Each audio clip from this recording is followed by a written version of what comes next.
chef Lil Wayne. I didn't even see the Lil Wayne behind you. You just like he's my bartender. That's amazing. He's a little scary looking, but he always smiles. So I actually am going to be speaking to Chad Clevenger, who's the executive chef of Alma Cocina in Atlanta, Georgia. Chad, really good to see your face. Good to hear your voice, my friend. What's up, buddy? How you doing? I am great. I've been telling people this show is like therapy for me. I like feed off of these conversations. No matter how I wake up in the morning, knowing that I'm talking to Chad, I am fired up and energized. So I think that's kind of what we need right now is to stay motivated and energized. So yeah, man. Chad's restaurant, Alma Cocina, you just opened up a second location. That just occurred to me. You guys opened up a new location right before all this happened. So right now you'd be hitting stride, kind of coming out of the initial wave of getting super blasted and busy from your grand opening. You have that lull in week 3 and 4, and then you start to really ramp up, right? And you'd be hitting that right now. So take us back a month. You know, the conversations are happening. The 5th restaurant group that you work with has multiple different concepts, quite a few employees, you know, the conversations that you guys had and then the decisions you made and kind of in those early days. Yeah, so a month ago, we were basically a month in on being open. And like you said, just starting to hit strides. Brunch was opening. We were really excited to get the gorgeous patio we have open, like huge windows. I mean, really awesome kind of Mexico City feel to it. But yeah, we were cruising along, man, getting things down. You know, the employees were getting all the dishes down, and we're starting to execute on a, you know, pretty high level. And then, all this coronavirus stuff started to hit, and it went kind of like 150 to 0, you know, within a week. It basically, it went from, hey, you guys are going to shut down Sundays and Mondays, limited hours for lunch and dinner. And then a few days later, it's like, hey, shut it down. And then a few days after that, we decided to go into the whole curbside to go dining that, you know, most people are doing these days. So that's where we're currently at, is 5 of our restaurants, about 3 different concepts are doing the curbside. We've focused it on those 5 that are kind of in the neighborhoods in Atlanta, that will do well with, you know, families and just more volume of people. But the Buckhead location, the new location that you opened, is not operating anything at all, right? No, we were open for a little while and it just wasn't happening. Buckhead's full of, you know, your corporations, businesses, hotels, restaurants, malls, things that people frequent, you know, during the week and more on the weekends. And just, it's a little bit of a ghost town, to be honest with you. You can stare out on Peachtree Road, which is a pretty busy road, and the intersection of Piedmont and Peachtree, and you can stare out for a few minutes and not see a single car pass by. So we just decided to give it a go, and it wasn't working. So we closed up and moved operations over to Echo Midtown, where we do kind of a European Italian fare. So we're reaching a different neighborhood with a different cuisine, and tonight's night 3 of that. So, and we're doing well with it. I think just being inside of a neighborhood helps a lot. And obviously there's a lot of competition with what's going on with everyone trying to do to go and make a little bit of money. So it makes it hard. And then there's always got to be the value behind the food and stay within the concept and trying to produce quality food and still stay safe. And I mean, there's so many things that have to go into it now. Yeah, so many layers to that. And I hear you on the smaller and more tight-knit the community is, and the more the restaurant is kind of a pillar in that community, those are the restaurants that you see doing well. So it makes a lot of sense to kind of focus on those areas where you've cultivated those kinships, those relationships. And so I want to talk about your people, your crew. I know are so important. You've had quite a few that have been with you a long time. Remember when we did the full episode? And oh, by the way, Chad has an awesome episode on the Best Served Podcast. So go bestservedpodcast.com and check out Chad's full episode. It was before all this, when we just got to talk about cooking, those early days when you're just a young whippersnapper in Florida, and talking about regions of Mexico. So I want to get back to that and your people were really important. We talked about several of your crew. And what do you call them? The OGs. Oh, The OGs yes. of Alma, Cocina downtown.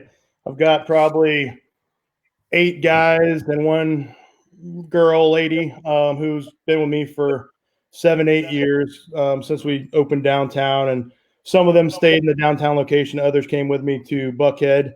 I promoted one of them to a sous chef. He'd been with me for 7 years, I think, and just a solid guy all around, bilingual, great cook, great, leader amongst the crew. But yeah, with my Alma Buckhead crew, they were all fairly new. I don't know a ton of them, like too personal. I always try and get to know my people. I think that's kind of the rapport I try and have with my guys, show that I care. But we, as a company, once this all started to kind of hit the fan, decided to put most of the proceeds that we're actually getting from to go and curbside back into a GoFundMe for the 600 plus employees we have across the group. Like I said, it's a large group and a lot of people, a lot of mouths to feed, a lot of families, all the trickle down stuff. And we've done GoFundMe. We're doing kind of a auction for packages of sorts to the restaurants, and things that are fun and exciting that once things get back to somewhat normal, people can enjoy. That is all basically to take care of the employees right now. We're doing as much as we can. We've had a couple food drives where it's like, hey, Atlanta Community Food Bank teams up with us and we send out food to hospitals, all the front line, and then just employees across the board too, have them come through and get bags of vegetables and quick grits and some canned items, but it's something, and just trying to help across the board wherever we can.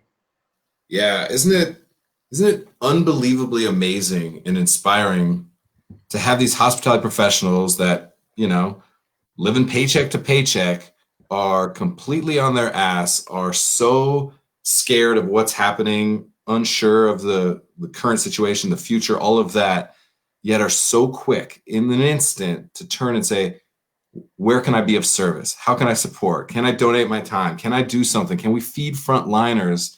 And you have 600 employees, the amount of people that I'm sure fit into that category where they just go into service and action, it has to be pretty inspiring for you, man. Yeah, I don't know the exact number, but each week we put out however many sandwiches and boxes for the frontliners, and there's 20 and 30 people helping every day to box up, make sandwiches, and just keep the process going for these people. It's I get text messages every day like, hey chef, I want to get back to work. When are we getting back to work? You got people who are scared and people who just want to get the hell back in the kitchen because that's the only thing they know how to do. I'm one of them. I 40 hours a week that I'm working, or a little less than 40 hours a week I'm working now doing this, is like, oh man, I don't know what to do. It's 8 hours a day is easy. You're working banker hours, man. Yeah. So yeah, trying to find some time to do good and then just keep the mind at ease and, occupied. It's tough these days. And I can imagine a lot of people sitting at home going stir crazy and at the same time wondering how they're going to feed their kids or get the next meal on the table. And it's a lot. So anything we can do to kind of help these guys and gals, it's what we're trying to do. Hospitality pros, we got to keep them busy because otherwise they're going to be hanging out at the bar with Lil Wayne too much. We don't need that. So you guys shut down for a minute. I'm interested in that. Then you guys open back up and you're doing the curbside. I know a lot of people that jumped right into it and just tried to figure it out and struggled and then shut it down completely. I know people who shut it down and stayed shut down and then shut down and reopened for curbside. Why was that important to you? Was it to basically be able to get a couple people back to work or keep people? I think some of it was just, there's a ton of information, a ton of misinformation out there, and you don't really know if you listen to your governor, the president, or who the hell you listen to. mayor in Atlanta. I mean, we've had a lot of different things go on here, and you don't really know who to listen to. So I think the group, the uppers, as we call it, the owners, DOs, sat around and tried to think about it for a while before, like you said, jumping in and just going at it and then failing or saying close completely. Yeah. I mean, these guys, they put a lot of effort into thinking about next moves and what's best for the entire company, not just for one person or themselves, or it's everyone's thought of. And yeah, it was a lot to juggle. I mean, to shut down and just stop all operations and then kick back up, and what menu do you do? It's a little tricky, So, and then a lot of chefs, their food is very finesse. So then you have to figure out, okay, what travels well, what boxes well, what eats well after it's been sitting for 30 minutes and an hour. And so there's a lot that goes into it. It's not just like, hey, I'm going to put this whatever on the menu. I'm going to put a ceviche on the menu because, yeah, warm ceviche is going to be great, So you got to put some effort into, like, what are people going to actually buy? And, so I think a lot of that just went into the first week of being shut down. And then once we opened back up, we kind of had a little bit of leeway into how things might be going forward. And being that we didn't open up all of our restaurants, we kind of grouped together and come up with menus of, inventory we had in house and so on and so forth. So it's been a lot to grasp in the last couple of weeks and wrap your head around. And, when you look at your food costs for 1 week and it's like 2,500%, you go from having sales to no sales and then having this inventory and purchases and stuff. It's a little freaky. So I can see how mom and pop restaurants, I mean, they freaked out and shut doors automatically versus, actually putting some effort into the thought process that goes into, like, long term on this. So, I mean, I can just see, like, the struggle in you in this moment, just reflecting on it for yourself and then thinking about others. And you're a smart fucking dude, super talented, always thinking forward, always trying to innovate, and it's still a struggle for you. Imagine the people that have been doing the same thing for 20 years, 50 years, for multiple generations, to then try and pivot. This word pivot, like, we're supposed to know what that means and be able to accomplish that. I mean, it's a huge struggle. It's an impossibility sometimes for people to be able to make that shift when you're so downstream, so deep in it. So I feel it 100%. And I'm interested then, for you, being somebody who's won awards, gotten the accolades, cooked amazing food for years and years and years, beat Bobby Flay, all of these things that you've done personally as a chef, a notable chef, all of those things. Yet in this moment, we talked about and joked about a little bit right before we went on, where it's just like, you just need pollo con arroz. Like, you just need something like beans and rice in this moment to, like, fill you up, nourish you, make you feel connected to, like, your own body and somebody else's spirit. So talk about that a little bit, because in your episode, we talked about the different regions of Mexico, and man, was that enlightening for me, just how passionate you are, how you talked about the people of Oaxaca or Jalisco, and the tequila makers in the northern part and the mezcal makers in the southern part. These things were cherished because there was humans behind them.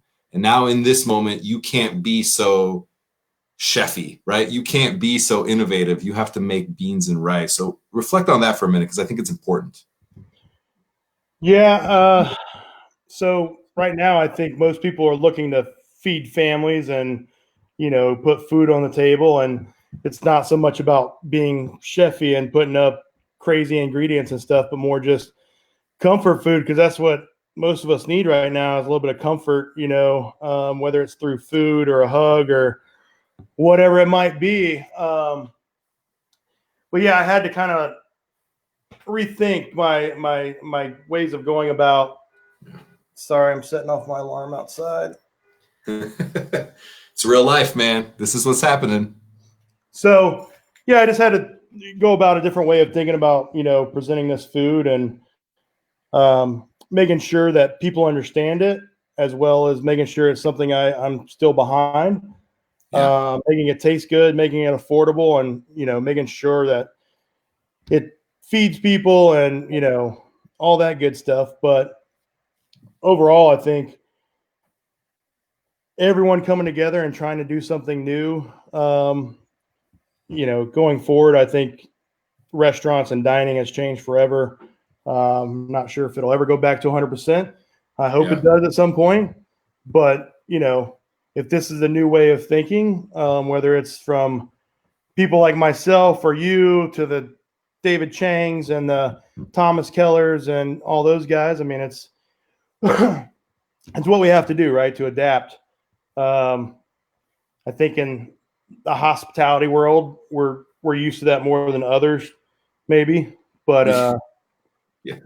overall, I'm glad to be cooking. I'm glad to be with my guys in the kitchen, putting up good food. You feel that, I wouldn't call it like anxiety or anxiousness, but when those tickets are going off, it's a different type of thinking now where it's like, oh, I'm in the weeds, but it's like to go food, boxing, you got a little bit more things going on. So yeah, it's all switched up and it's exciting, and I hope it keeps going this way, and more and more restaurants can stay open and diners keep going out and trying to support local folks, and hope that someday it gets back to normal. And while I'm, able to still cook, just, do my best to keep people safe and fed and bellies full and comfort food on the table. Yeah, I don't know. I hope this goes over, or blows over fast, and we all get back to normal. But I honestly think that the way we know restaurants and dining has pretty much changed forever. Yeah, and there's such a polarizing feeling when you think about that. We know there's tons of room for the institutional inequities of the hospitality industry to improve, and we've been making strides, and we've been seeing a lot of things where we can have conversations about mental health. We can have conversations about the way we take care of people. We can start to have conversations about the business model, and now we're being forced to accelerate potentially. I also know that just because it's going to change doesn't mean that it's not going to be good for us in the industry. Yeah, just because it was different. And at the same time, that's super fucking scary, man. Like, it's everything we came up on. It's everything that we know. It's like, it's so defining of who we are at a level that it's a huge challenge. And I really appreciate you hearing you say just the ticket machine, like the meme going around of like, don't you miss the sound of that thing now?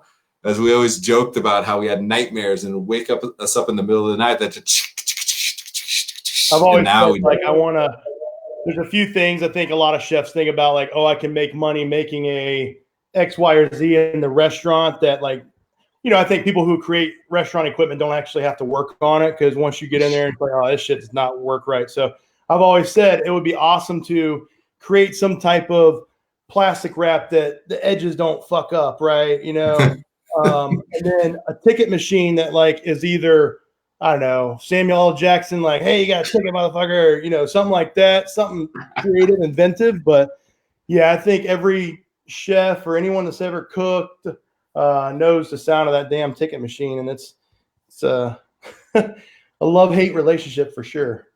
Yeah, it's a horrible sound, but damn it, it's our horrible sound, and now we miss it for sure. Yesterday I drove up to Boulder and picked up dinner at Cafe Aeon, Dakota's place up there, and I was inside for 4 minutes tops, and there was 2 cooks and Dakota in the kitchen. And he's masked up, gloved up. He's running stuff out. There's lines of cars outside. He's hustling. It was good to see.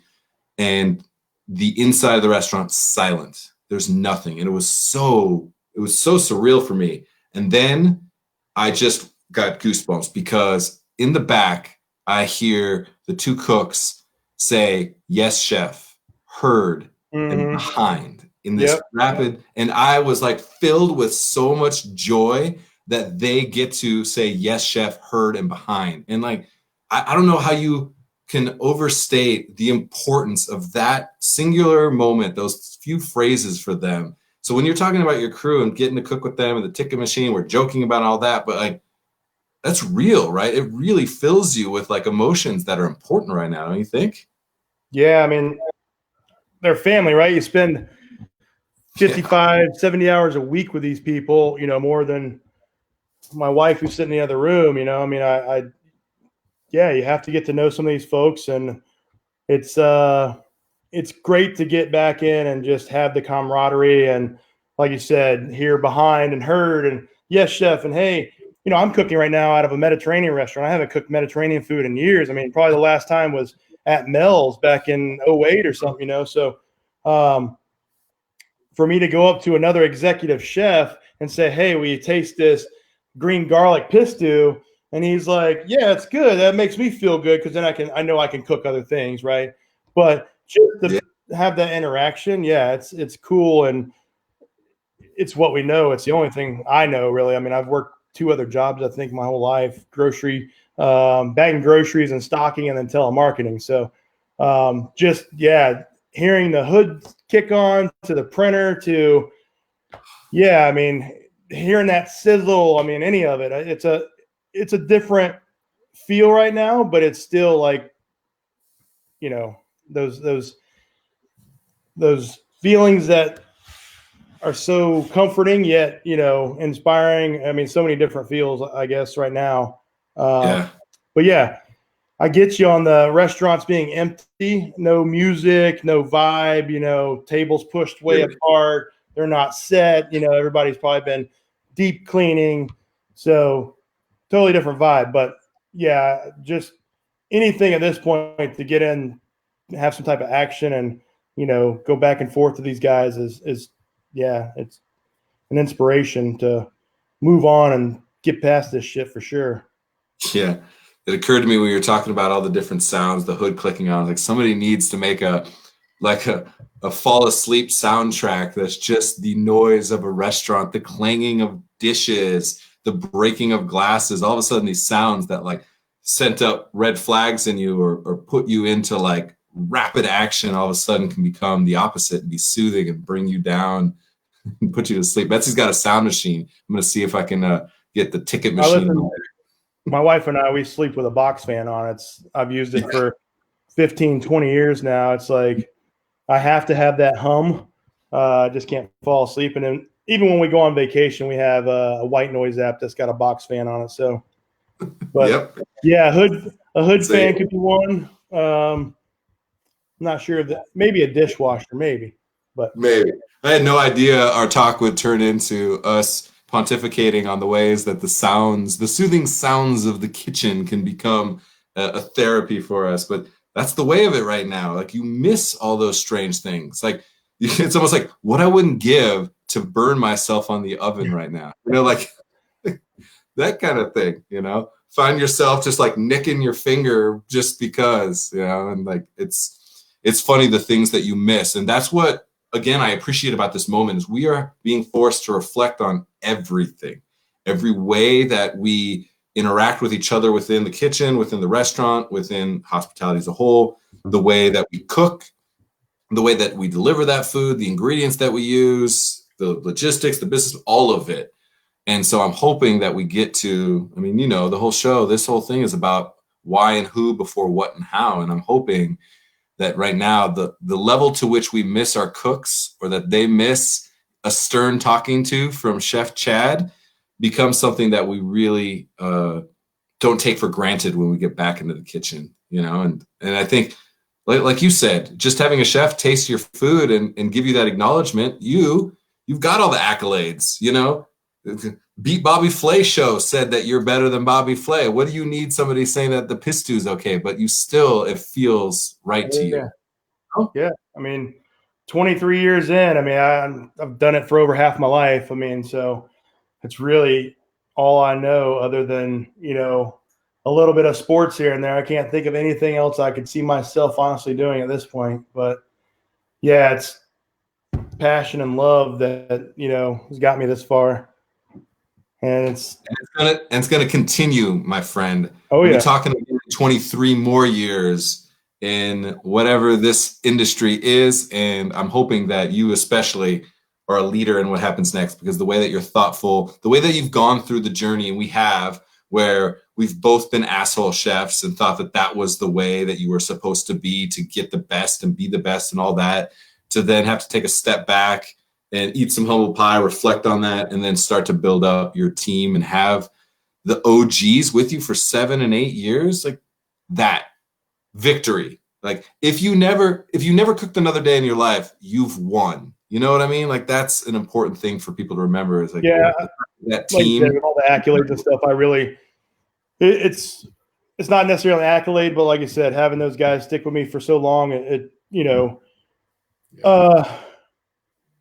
touches me to say, oh, I've held on to them, but at the same time, it shows that, I've developed them and, led them and, showed them enough to keep them interested for that long. I mean, I know we've all worked for hacks and people who do not inspire us. And, you're sitting here like, oh, I can cook way better than you. I'm just listening to you. But, yeah, I really like to develop guys and hopefully they stick it out. And, they're my family. So it has to work, I have to make it happen. And I'm glad every day that I'm a chef and, I found my path, 15, 20 years ago when I was kind of messing up. And I'm to this day happy I chose the path I did and all the little things like we talked about, the other day. It's like if I hadn't moved from Florida when I was 21 and taken the steps, I don't know if I'd be here. But yeah, it's been an interesting 20 something years in this industry, and I've seen a lot and moved around a lot and met a lot of cool people and a lot of interesting people. And, I love it and love the people that I work with and all the people in the industry. And I hope I can continue to help people out and get through all this shit and get back to normal. Yeah, I appreciate how much this weighs on you because you're such a thoughtful guy, and that's why I know you and your people are going to be okay. Whatever okay means, I can't qualify that, but you're going to find a way because you're going to come together. You're going to figure shit out because that's what you do in this industry, and you're going to make it happen for the people that matter, and you're going to cook delicious food. All of those things have been written. It's done. How that exactly happens, when that happens, where that happens, those are questions that need to be answered, and they're daunting questions. So I appreciate it. And we've already talked about some playlist items. Somebody out there, get us a soundtrack to the soothing sounds of the kitchen, because I will listen to it. I will download that on iTunes. I will pay 99 cents for that. And I know millions of other people in restaurants would. So great business idea for somebody out there. But give us some playlist items as you're reflecting and struggling and wanting to be inspired or just man, dude, I'd say listening to, watching, reading. So I did pay 99 cents to Amazon for Samuel L's voice to come through Alexa. That's cool. You can kind of get some of the things you want out of it. But yes. I'd say 80s music right now, like just 80s rock and pop. That's kind of, lots of memories there. Most people I think can groove to an 80s song. Been listening to a lot of that. I tend to listen to a lot of hip hop. I'm also constantly trying to listen for songs that might be worthy to add to a love playlist for the wife. So all right, smart man. Yeah. I've got a little playlist for her going on that I try and update. But yeah, I'd say right now it's a lot of 80s music. I can't say any particular song or group, but just whatever's playing on Spotify through the restaurant is kind of what we've been grooving to. More than anything, it's just like you said, all the interaction. That's probably better than any playlist we have now. So human interaction, especially in our industry, we're built on face-to-face interaction, on being shoulder to shoulder with another person and like finding a way through it. So it makes it even doubly challenging in this time for people that are built. It's in their DNA. So I appreciate that. Speaking of the wife and hug, before I let you go, friend Rachel Mack Cummings, no relation, said, give that wife a hug, Chad. So that was good to hear. Maybe Rachel Mack Cummings says to hug you. Okay, thanks, Rachel. She says, thanks, Rachel. Thanks, Rachel. At some point, we'll connect and group hug, all of us, for sure. So, Chad, really appreciate your time, my friend. Really appreciate always the camaraderie, the friendship that we've had since way back in 2008, the Mel's days, and ever since. It's been a ton of fun, and I'm excited to see what happens with you in Atlanta. I tell everybody, don't sleep in Atlanta, top food city, one of the top food cities in the country. That's why I moved here, man. From fine dining to those eats like me and you, like dim sum and Szechuan and eating all the weird shit. Like they get China here, man. China and Buford Highway. I'm not going to tell you anymore, but go find out. Anybody who knows, they're going like this right now. Because there's actually a little Szechuan place behind Alma Buckhead that's really good. The guy used to work at Taste of China, so we hit that up a lot. Oh yeah, man. Don't sleep on Atlanta. We're Southern at heart, but we have a lot of badass chefs and a lot of great food in this town. And get here. And Jensen, I miss you, man. You'll have to get out here soon, and we'll take those trips up and down those highways again. And I'd love to do another brewed food event. That was fun. Yes, absolutely. Yeah. Can't wait to get out to Denver again too. I miss that place. I'd love to be back there at some point in my life, but until all this mess goes over, I'm going to chill here in Atlanta and watch you guys through Skype and Zoom and all these other new little camera deals. I don't know. All that technology, man. Technology. Right, you, Lil Wayne, Andrea, you guys have a great day, man. I appreciate you. Thanks, man. You too. Stay safe. Yes, Chad Clevenger, great friend, great chef. Super thoughtful guy. You can just see how much it means to him, everything that he's talking about, the importance of what's happening with him, his crew, his restaurant group, his city.